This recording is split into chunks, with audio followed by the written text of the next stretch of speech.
Assalamualaikum warahmatullahi wabarakatuh.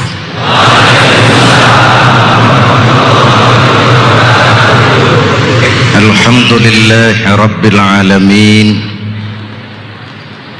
Wassalatu wassalamu ala asyrafil mursalin Sayyidina Muhammadin wa ala alihi wa sahbihi ajma'in. Amma ba'du. Kaum muslimin di seluruh tanah air, alhamdulillah kita jumpa lagi. Seperti kita maklum, Rasulullah sallallahu alaihi wasallam kalau sudah memasuki 10 yang akhir dari Ramadan, beliau seakan menyingsingkan lengan baju, menghamparkan sajadah, lebih banyak di masjid ketimbang di rumah. Sampai-sampai beliau mengajarkan, lau ta'lamu ummati ma fi Ramadan latamannau an takuna sanatu kullaha Ramadan. Kalau saja umatku tahu tentang kehebatan, kebesaran, keistimewaan, keagungan Ramadan, pasti mereka kepengen sepanjang tahun isinya Ramadan saja. Apa boleh buat Ramadan cuma 1 bulan? Namun sebelum bicara Idul Fitri, kita evaluasi dulu hasil ibadah kita. Ada 3 ibadah yang spesial kita kerjakan di Ramadan. Pertama, qiyamul lail, solat malam yang lazimnya kita sebut tarawih. Yang kedua, ibadah puasa itu sendiri. Dan yang ketiga, zakat, setidaknya zakatul fitrah. Kita mulai dengan qiyamul lail. Walaupun ini ibadah sunnah, tapi ulama mengajarkan mencari untung lebih penting dari pulang modal. Ada enggak pedagang yang cuma mau pulang modal tapi enggak cari untung? Ada? Tidak ada. Semua pedagang kepengen cari untung. Sholat yang wajib itu modal, sholat sunnah itu untung. Mencari untung lebih penting daripada sekadar pulang modal. Qiyamul lail, melaksanakan sholat tarawih dengan segala filsafat yang ada di dalamnya. Kita membina kepribadian, membentuk kemerdekaan jiwa, dimulai dengan takbiratul ihram, menghadap zat yang serba maha, Allahu Akbar, yang kemudian kita terjemahkan dalam kehidupan. Di kantor kita, Allahu Akbar. Di perusahaan kita, Allahu Akbar. Di pabrik kita, Allahu Akbar. Kebesaran tetap bagi Allah. Kadang kita tidak konsekuen. Di masjid, Allahu Akbar. Di kantor, atasan akbar, jabatan akbar, harta akbar. Memelihara konsekuensi Allahu Akbar ini tidak mudah.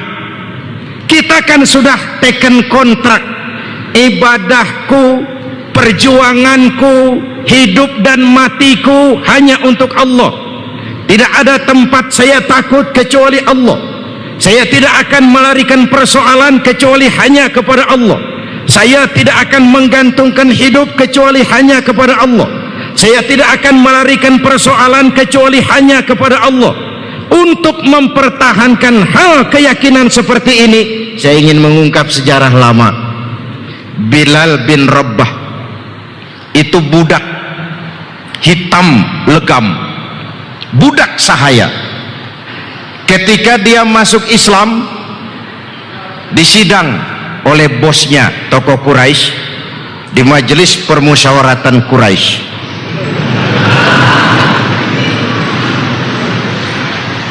Bilal, iya bos, Saya dengar kamu sudah masuk partai. Salah ngomong.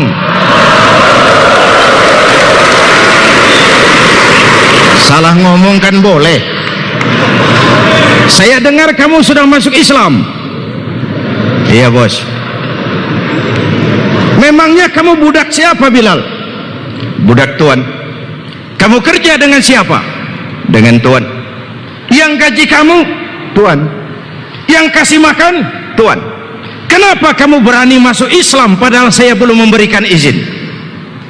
Kurang ajar kamu. Tuan, iya.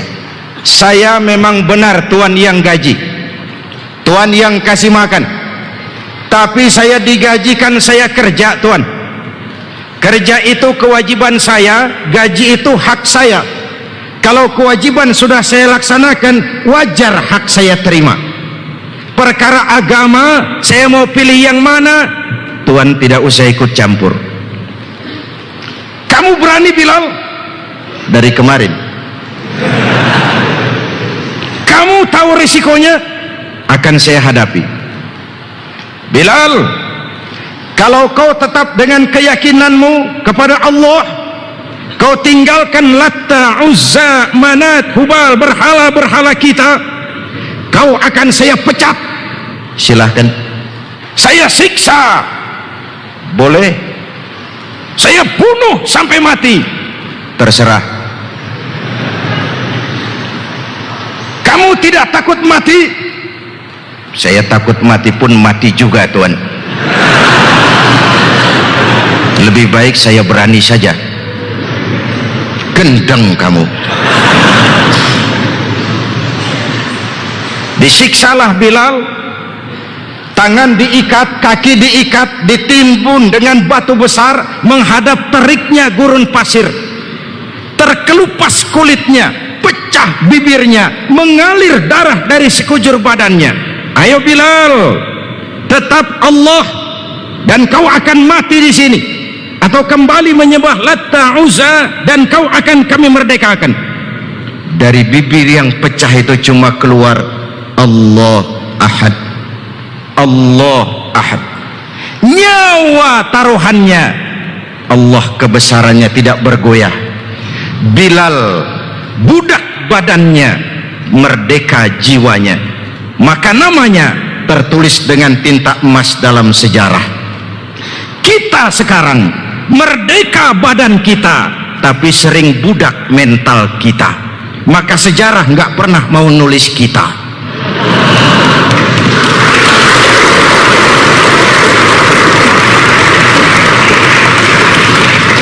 Sudah takbiratul ihram? Sudah. Arahkan matamu ke tempat sujud. Jangan mengembara mata kalau sedang sholat. Lihat langit-langit masjid. Sudah takbiratul ihram dalam posisi berdiri, lihat tempat sujud supaya hati tidak mengembara, karena hati sering ngikuti mata. Lihat tempat sujud. Kalau sudah berdiri, lihat tempat sujud. Sudah jadi anggota DPR, lihat tempat sujud. Sudah jadi bupati, jadi gubernur, jadi menteri, jadi pejabat tinggi, lihat tempat sujud. Tetap punya keberpihakan kepada rakyat.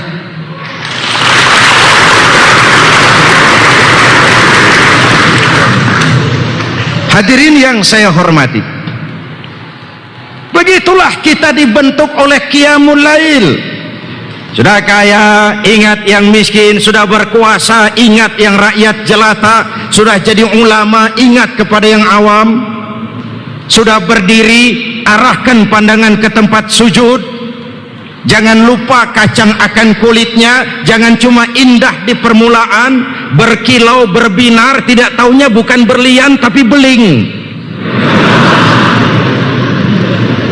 Jangan cuma indah di permulaan, bisa memulai dengan baik tapi tidak bisa melaksanakan penyelesaian dengan baik. Saya ambil dua saja, takbir diakhiri dengan salam. Assalamualaikum ke kanan, assalamualaikum ke kiri. Sebuah filosofi, tebarkan damai. Tidak ada orang yang bangkit dengan bawa dendam politik. mampu menyelesaikan persoalan. Tebarkan salam, tebarkan perdamaian. Kita punya beban sejarah selalu mengkotak-kotakan orang.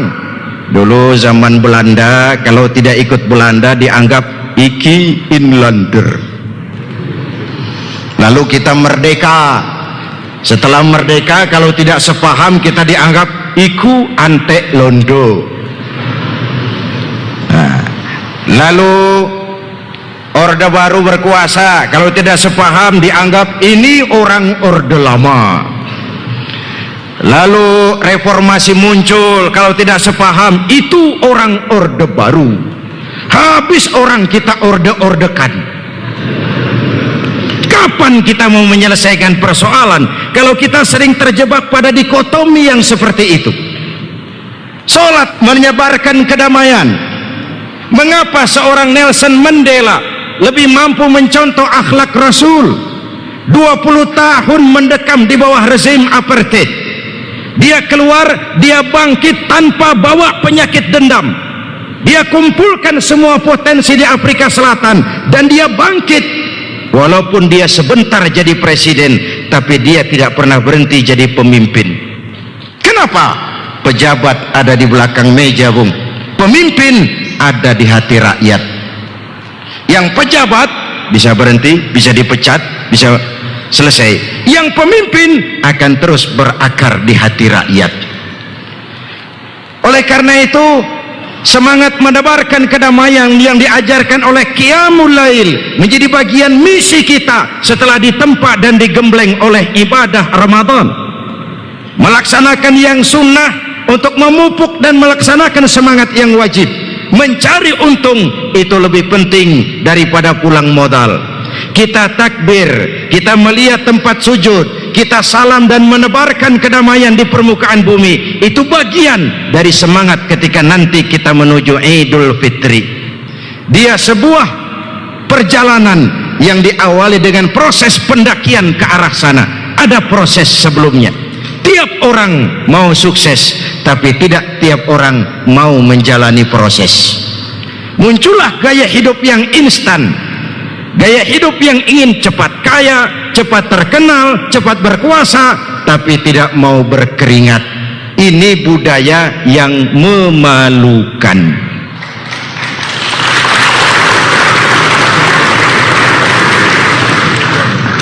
Jujur dan disiplin. Kita ini kan prihatin. Negara yang mayoritas berpenduduk Islam, yang dasar negaranya Pancasila, yang sila pertamanya ketuhanan yang Maha Esa, dari 134 negara di dunia, kita nomor 6 terbesar korupsinya. Di Asia kita juara kedua terbesar korupsinya. Saya melihat korupsi ini bahayanya sama dengan terorisme. Kalau memberantas terorisme disiapkan anggaran, dilatih pasukan khusus, ditangkap aktivis-aktivis masjid.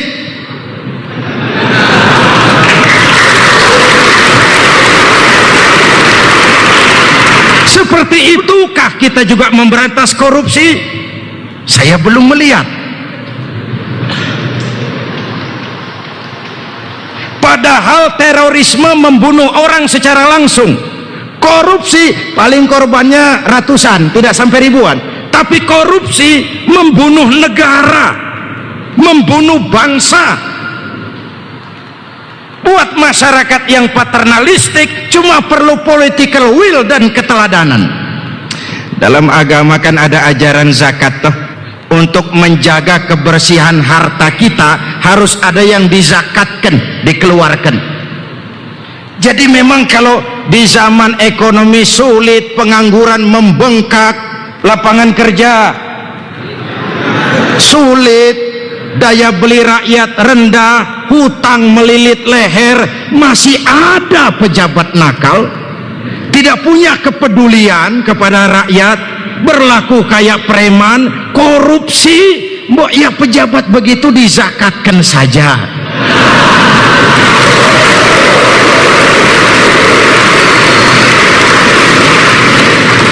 menjaga kebersihan harta yang lain, kan gak apa-apa, jangan ragu-ragu mengeluarkan zakat untuk kepentingan menjaga kebersihan harta kita. Cina korupsinya luar biasa, sudah membentuk jaringan ala mafioso, tapi ketika naik Perdana Menteri yang membawa sistem keteladanan, cukup dengan sebuah pidato lalu dibuktikan pidatonya itu.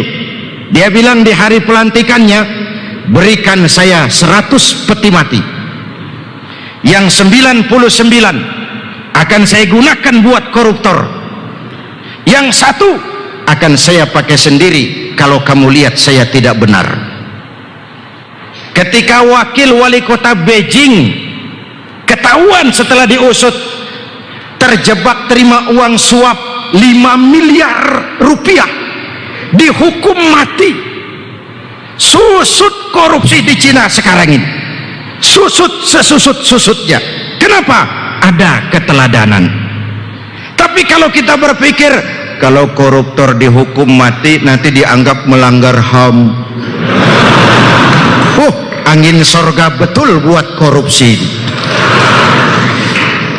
Ibu bapak hadirin yang saya hormati, jujur dan disiplin. Coba tadi tengah hari saudara sholat zuhur dan sholat asar, sholat apa tidak? Sholat. Yang sholat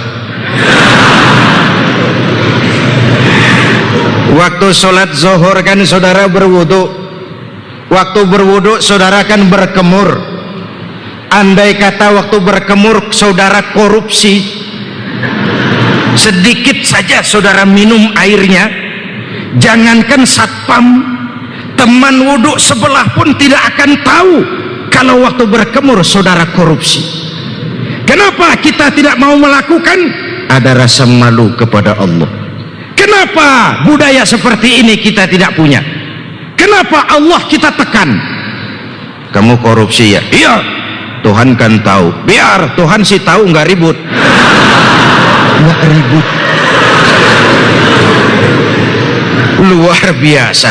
Tuhan saja ditekan, apalagi yang lain. Hadirin, kita merindukan figur seperti yang sering saya sampaikan, seperti tokoh Umar bin Abdul Aziz. Ketika terpilih jadi khalifah, ungkapan yang pertama keluar dari bibirnya, inna lillahi wa inna ilaihi raji'un. Terpilih jadi presiden, bukan alhamdulillah, inna lillah, merasa dapat musibah.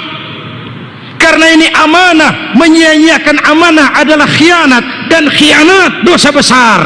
Itu yang dia takuti. Pagi dilantik, malam dia pesta. Pesta apa? Pesta air mata. Di mana? Di mihrab dalam masjid. Dia nangis. Selesai nangis dan sholat, dihampiri istrinya. Bang, iya yang, udahlah dengerin aja. Nggak boleh orang improv. Abang kan sudah jadi pejabat tinggi sekarang. Iya. Kenapa menangis bang? Justru itu yang terbayang oleh saya, bukan fasilitas dan kekuasaan, bahwa kemana-mana ongkos pesawat saya ada yang bayar, rekening listrik dibayar negara, telepon dibayar negara. Bukan itu. Saya takut kalau saya zalim kepada rakyat, saya nangis mohon pertolongan Allah. Begitu. Iya. Esoknya namanya presiden baru, banyaklah gubernur-gubernur setor muka, bawakan hadiah intan, berlian, sutra mahal-mahal, dikumpulkan oleh istrinya Fatimah. Umar bin Abdul Aziz bertanya, Fatimah, saya bang, banyak hadiah yang kau terima? Banyak bang. Kau senang itu? Tentu saya senang bang. Intan, berlian, mutiara, sutra. Oke, kalau kau senang itu semua, kau boleh kumpulkan sebanyak-banyaknya dan besok kita cerai. Tapi kalau kau cinta aku, itu hadiah intan, berlian, mutiara, jual. Uangnya masukkan baitul mal untuk ngurus rakyat kita. Istrinya pun beriman. Tidak mentang-mentang istri pejabat lalu latah ikut borong proyek suaminya. Kata Fatimah, bang, apalah artinya intan berlian tanpa engkau di sisiku, bang?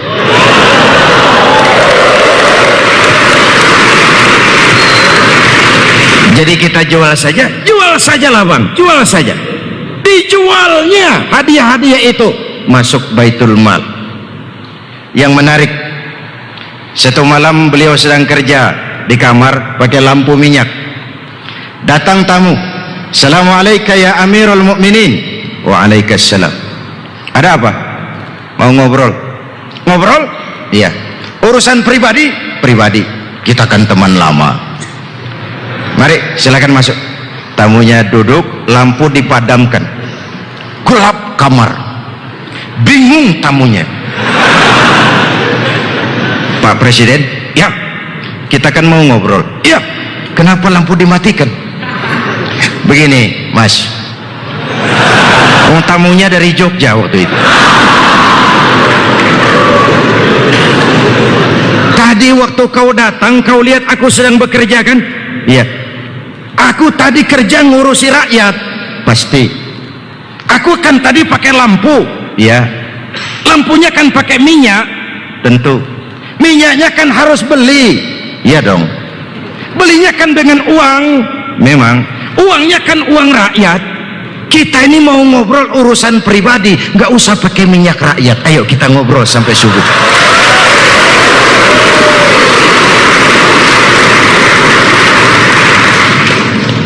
Ma'asyiral muslimin yang saya hormati, kalau urusan yang kecil saja orang sudah berhati-hati, entahlah konon lagi menghadapi urusan yang jauh lebih besar. Disiplin, jujur. Saya ingin menegaskan sekali lagi, korupsi di negeri kita tidak kalah bahayanya dengan terorisme. Sekarang mau masuk hotel diperiksa ketat, mobil diperiksa ketat. Kenapa? Terorisme. Seperti itukah kita memeriksa kebocoran-kebocoran di negeri ini? Hadirin yang saya hormati, bahaya korupsi ini bisa menenggelamkan bangsa, menenggelamkan negara, mencelakakan seluruh rakyat. Kita berharap muncul kejujuran dan muncul kedisiplinan sebagaimana dibina oleh pelaksanaan ibadah puasa itu sendiri. Ada orang atau tidak, disaksikan orang banyak atau tidak, sendiri atau ramai-ramai, Allah hadir dalam kehidupan kita. Inilah etika otonom. Etika otonom, merasakan kehadiran Allah dekat dalam hidup. Saya sendiri, yang kedua Allah.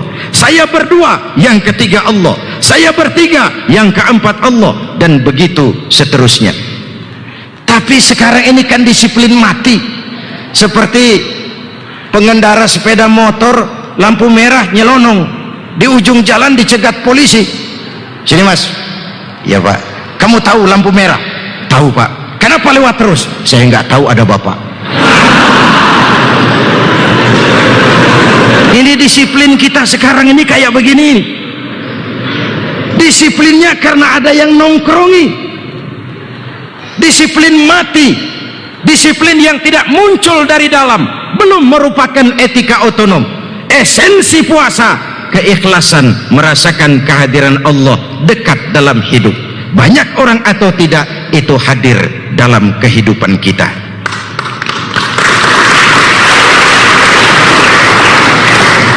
Kaum muslimin yang saya hormati, yang kedua dari pelaksanaan ibadah puasa, rendah hati. Bukan rendah diri, rendah hati. Tidak arogan. Saya mau cerita lagi. Masih mau dengar? Satu hari seorang Yahudi, non muslim pasti, dari Mesir datang ke Madinah mencari pemimpin yang namanya Khalifah Umar bin Khattab. Di dekat masjid di Madinah, di bawah pohon kurma, dia saksikan seorang laki-laki sedang tidur dengan asyiknya. Dia hampiri laki-laki itu. "Selamat siang bapak." "Siang. Saya mau bertanya." "Boleh, tanya apa?" "Bapak kenal Khalifah Umar bin Khattab?" "Kenal." Istananya di sebelah mana, Pak? Istananya? Iya. Di atas lumpur. Di atas lumpur. Di atas lumpur. Pengawalnya banyak, Pak. Banyak. Siapa pengawalnya, Pak? Yatim piatu, orang-orang jompo, kelompok mustad'afin, janda-janda tua.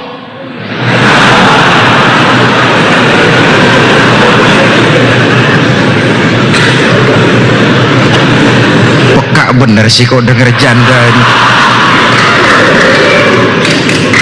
Jadi itu pengawalnya, orang-orang tidak berdaya, mustad'afin, yatim, piatu, orang jompo, itu semua pengawalnya. Pakaian kebesarannya apa, Pak? Wol, sutra? Bukan. Pakaian kebesarannya dua, malu dan takwa. Orangnya di mana sekarang, Pak? Di depan kamu. Jadi Bapak? Iya. Bapak? Iya. Saya Umar bin Khattab. Pakaian kebesarannya dua, malu dan takwa. Kita boro-boro takwa, malu saja. Aneh negeri ini. Kadang-kadang negara yang sekuler lebih punya malu ketimbang kita yang berketuhanan yang Maha Esa. Kita mulut saja ketuhanan yang Maha Esa, perbuatan kesetanan yang luar biasa.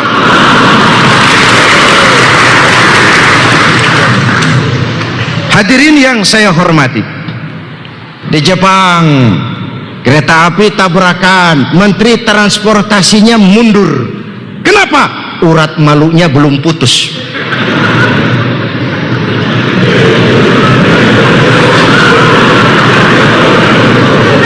Di kita kereta api tabrakan, yang salah mesti yang jaga palang pintu,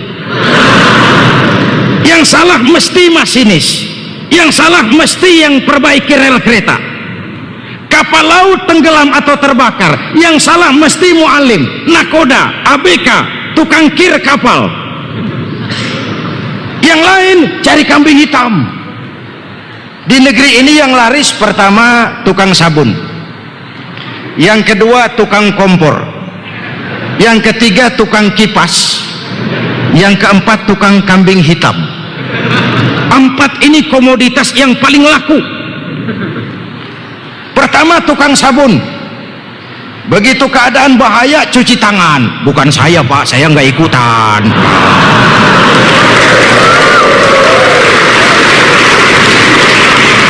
Tukang sabun laris, tidak mau resiko.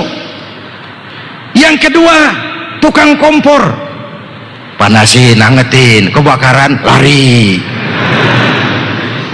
Atau yang keempat tukang kipas, asik sejuk, tidur sikat. Dan yang keempat tukang kambing hitam, laris betul.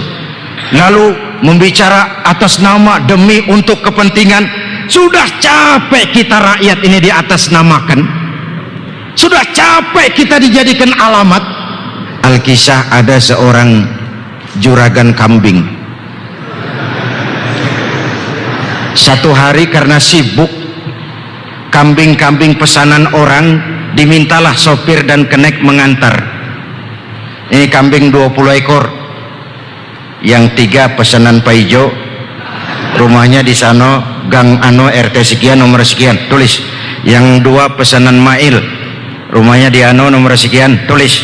Yang 3 lagi pesanan Badu, alamatnya di sana, tulis. Semua ditulis, pegang, kantongi alamat baik-baik. Berangkatlah sopir dan kenek ini, kambing dinaikkan ke kolbak. Agak jorok sopir kita ini, jalan berlubang main hantam saja. Kolbak, terbuka pintu kolbak, lari serabutan kambing semua. Kenek maksudnya mengingatkan sopir, "Bir, kau jalan jorok sekali, jalan berlubang main hantam saja." Lalu kambing lari semua. Sopir dengan tentang bilang, "Biar aja mau lari kemana, alamatnya udah saya pegang."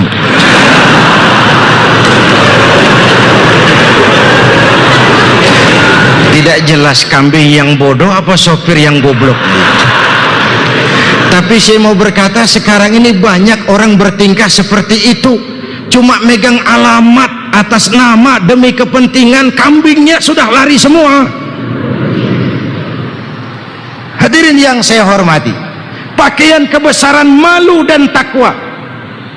Dari situ timbul sikap rendah hati, tidak arogan, menjadi angkuh dan sombong, tapi sadar akan kelemahan, dibentuk oleh pelaksanaan ibadah puasa. Baru sehari tidak terkena makan dan minum, sudah begini lemahnya diri. Apa lalu yang mau disombongkan di hadapan Allah? Apa yang mau disombongkan di hadapan Allah?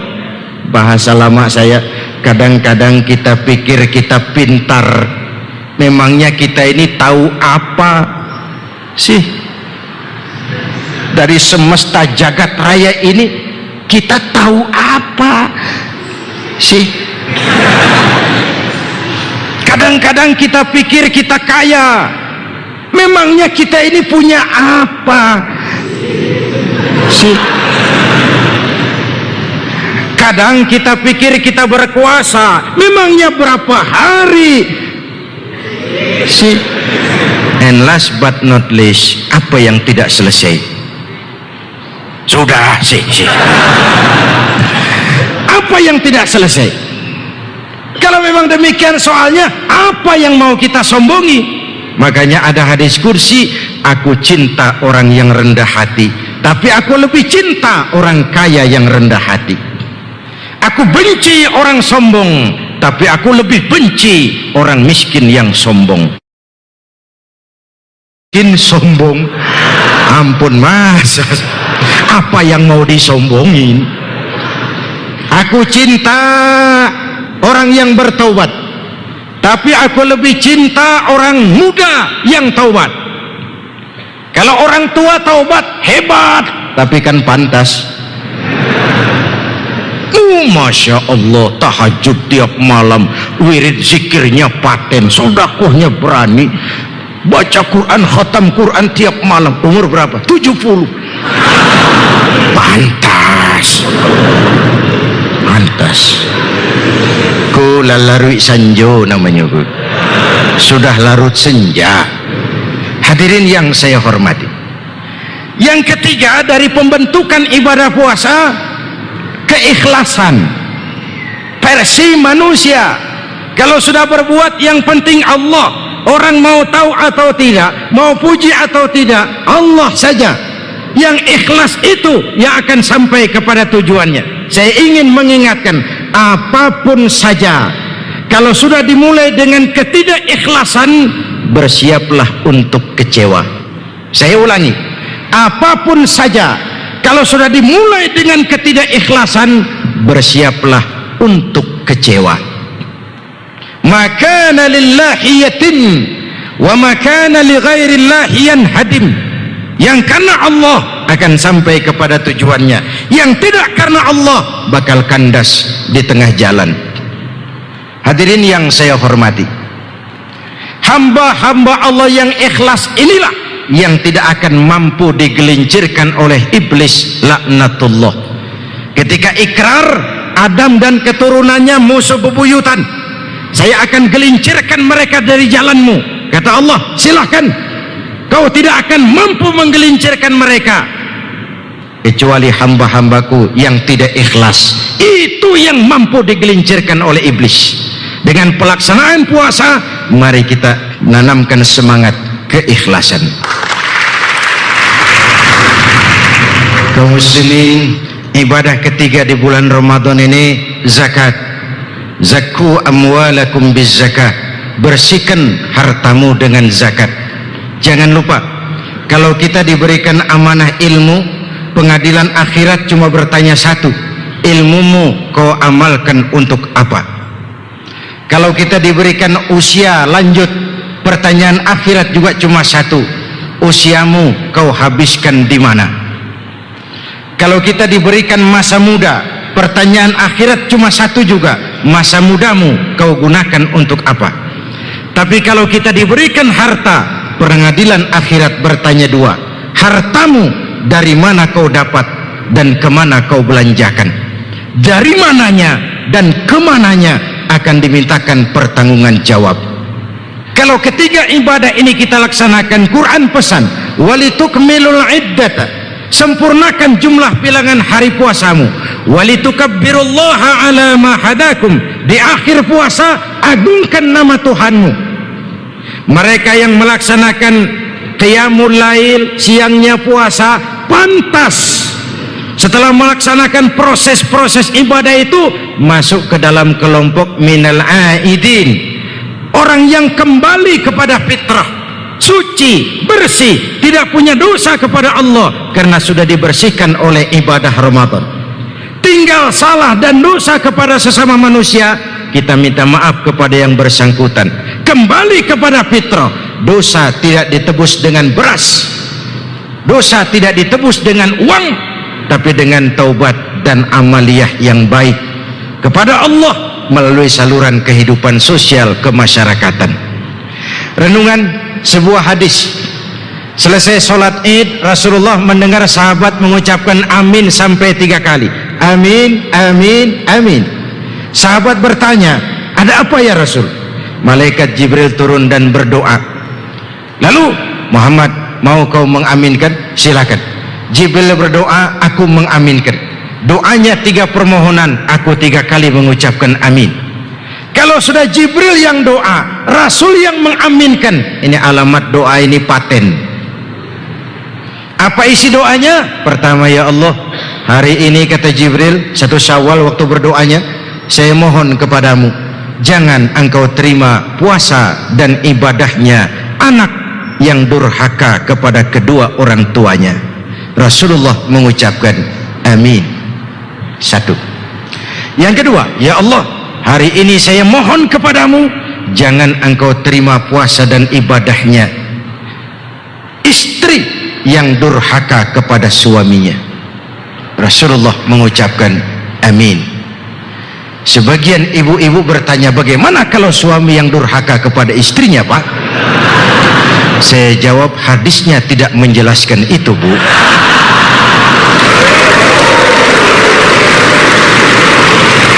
Ya, bukan mau menang sendiri, bukan, cuma memang imamnya itu suami, yang dimintakan tanggung jawab tuh di akhirat suami.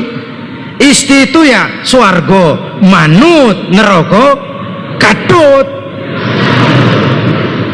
Yang ketiga, ya Allah, hari ini saya mohon kepadamu, jangan engkau terima puasa dan ibadahnya muslim yang tidak mau memaafkan sesama saudaranya muslim. Memaafkan lebih berat daripada meminta maaf, tapi memberi maaf lebih mulia daripada meminta maaf. Maka suasana setelah selesai Ramadan, suasana halal bihalal, saling memaafkan. Terjemahan bebasnya, halalun bihalalin. Tanpa salah saudara saya tempeleng, haram saya minta dihalalkan, dimaafkan. Apa target yang mau kita capai dengan keluar Ramadan? Baik hubungan kita kepada Allah dan baik juga hubungan kita dengan sesama manusia. Jadi minal aidin al faizin, ucapan orang yang ibadah Ramadannya benar, kembali kepada fitrah. Tapi kalau ibadah Ramadannya tidak, kembalinya bukan kepada fitrah, kembalinya kepada kekotoran lagi. Nah, tinggal bagaimana meneruskan semangat Ramadan di luar kehidupan Ramadan. Kita rakyat sudah jenuh dengan konflik. Mari sama-sama kita menegakkan semangat kekeluargaan. Bagaimanapun dia kan seagama, agamanya lain, tapi kan sebangsa setanah air. Orang asing, tapi kan manusia juga. Masih selalu ada pertimbangan ukhuwah seagama, antar agama, bahkan antar manusia. Ukhuwah yang universal. Dengan semangat kekeluargaan, dengan semangat persaudaraan, kita berharap sebagai bangsa kita makin jadi tumbuh kuat dan kokoh. Al-Fatihah. Bismillahirrahmanirrahim. Alhamdulillahi rabbil alamin. Iyyaka na'budu wa iyyaka nasta'in. Ihdinas siratal mustaqim, siratal ladzina an'amta 'alaihim. Bismillahirrahmanirrahim. Alhamdulillahi rabbil alamin. Allahumma salli wa sallim wa barik ala sayyidina Muhammadin wa ala alihi wa sahbihi ajma'in. Allahumma rabbana taqabbal minna salatana wa siyamana wa qiyamana takhashu'ana wa tadarru'ana وتمم تكسيرنا يا أرحم الراحمين. اللهم اجعلنا من السعداء المقبولين ولا تجعلنا من الأشقياء المردودين. Ya Allah, sebisa yang kami mampu, kami laksanakan perintah Ramadan-Mu. Siang hari kami berpuasa, malam hari kami mendirikan solat semata-mata untuk menggapai ridha-Mu. Ya Allah, begini banyak nikmat dan karunia yang Engkau berikan kepada kami, sementara dosa dan kesalahan kami naik ke hadirat-Mu di hampir setiap waktu. Ampuni sebesar apapun dosa kami, dosa ibu bapak kami, dosa saudara-saudara kami umat Islam. Selamatkan kami rakyat dan bangsa Indonesia, satukan hati kami, tautkan langkah kami, jangan biarkan kami pecah berkeping-keping. Karuniakan kepada kami pemimpin-pemimpin yang takut kepadamu dan sayang kepada kami, sehingga sebagai bangsa kami dapat bangkit kembali menapak menuju hari esok yang lebih baik dan lebih pasti. Rabbana hablana min azwajina dzurriyyatina qurrata a'yun waj'alna lil muttaqina imama. Afdalu ma qultuhu ana wan nabiyyuna min qabli la ilaha illallah.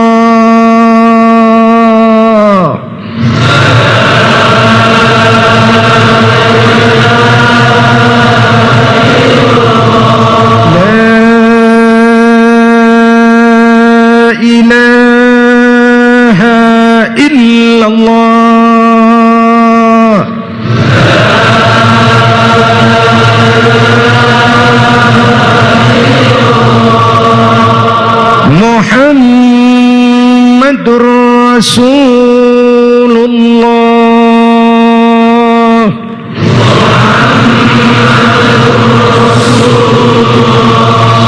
Alaihi wa alihi wasallam. Kalimatu haqqin 'alaiha nahya wa 'alaiha namut wa 'alaiha wa biha nub'atsu insyaallah minal aminin.